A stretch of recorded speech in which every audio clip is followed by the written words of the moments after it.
네, 막말 논란을 빚고 있는 서울시장 박현정 대표가 마침내 입을 열었습니다. 직원들이 폭로한 내용을 정면으로 반박하고 나선 것인데요. 박현정 대표는 자신을 둘러싼 의혹에 대해 직원들의 음해다라고 주장을 하면서 그 배후에는 정명훈 예술감독이 있다고 주장을 하고 있습니다. 박 대표가 YTN 측에 보내온 입장 먼저 보겠습니다. 네, 이번에 직원들이 폭로한 호소문은 정 감독이 박원순 시장에게 전달을 했고 정 감독은 11월 안에 자신을 바꾸지 않으면 예술감독으로 재계약하지 않겠다라고 해서 생긴 일이라는 겁니다.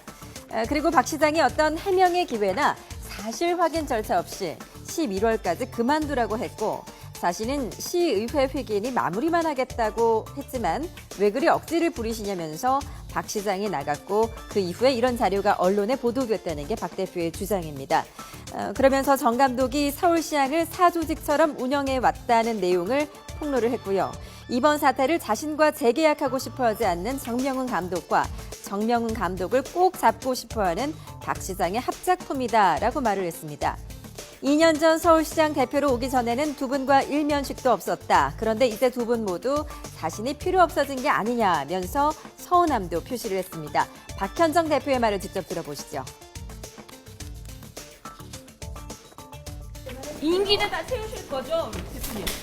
2016년 직원들이 좀 퇴진 요구하고 있어요. 아니요. 제가 그 모든 거를 정리해서 말씀드릴 거고요. 이게 그렇게 간단하게 직원들이 대표에 대한 불만만이 아닙니다.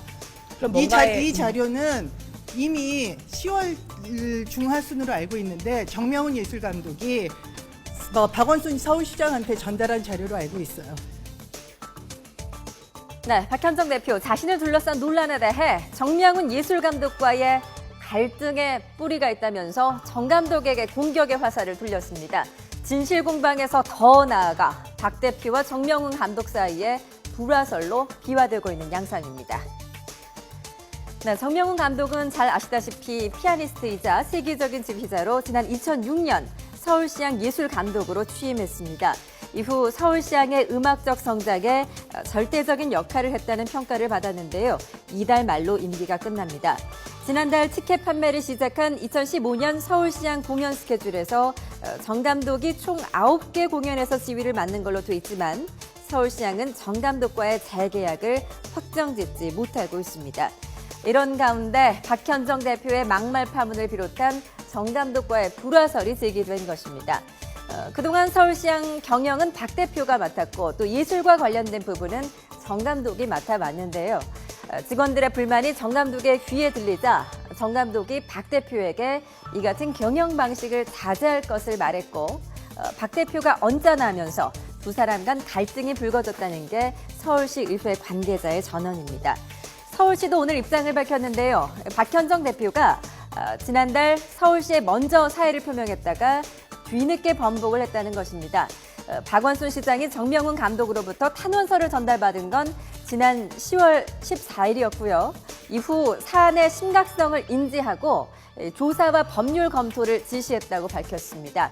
하지만 규정상 해임은 안 되기 때문에 열흘 뒤 정효성 행정 1부시장이 박 대표를 만난 자리에서 박 대표가 11월 중순에 사임을 하겠다고 했지만 지난 1일 박원순 시장을 만난 자리에서는 갑자기 물러나지 않겠다면서 기존 입장을 번복했다는 게 서울시의 입장입니다. 네, 이 사태의 선말이 어찌됐든 진실은 곧 가려지겠죠. 서울 시민들에게 아름다운 선율로 감동을 줘야 할 예술단체인 서울시장의 내부 갈등, 어떻게 결말이 날까요? 오늘 YTN과 인터뷰한 서울시장 직원의 말, 그리고 박현정 대표의 말 직접 들어보시고 시청자 여러분들이 판단해 보시기 바랍니다. 일단 상상하시듯이 사무실 분위기는 참 참담합니다. 참담하고 그 직원들의 얼굴 빛이 변하는 것들도 많이 봤고요. 그리고 사람의 얼굴이 흑빛이 된다고 하죠. 그런 것도 있고 그런 상황에서 정신과 치료를 받는 직원들도 나왔을 거고요.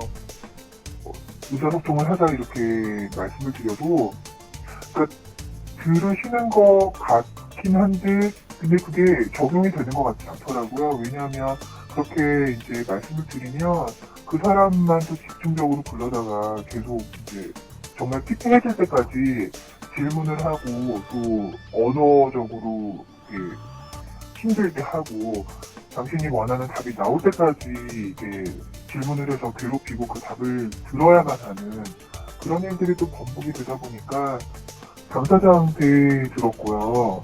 발생됐던 그 날부터 얘기를 들었었고 지금까지도 너무너무 괴로워하는 걸로 저도 알고 있습니다. 그리고 대표이사가 사무실에서 절대 눈물 보이지 말라고 한테 엄포를 놨습니다. 그래서 사무실에서 우는 거는 금기사항이었습니다. 고발하라고 하세요. 네? 고발하라고. 그게 사실이라면 고발하라고 하세요. 그러면 그 직원들이랑 3자 대질 질문이나 다 할 거예요. 다 할 거예요. 저 어떤 조사고 감사도 피하지 않습니다. 들어갈 수 있게만 해주세요.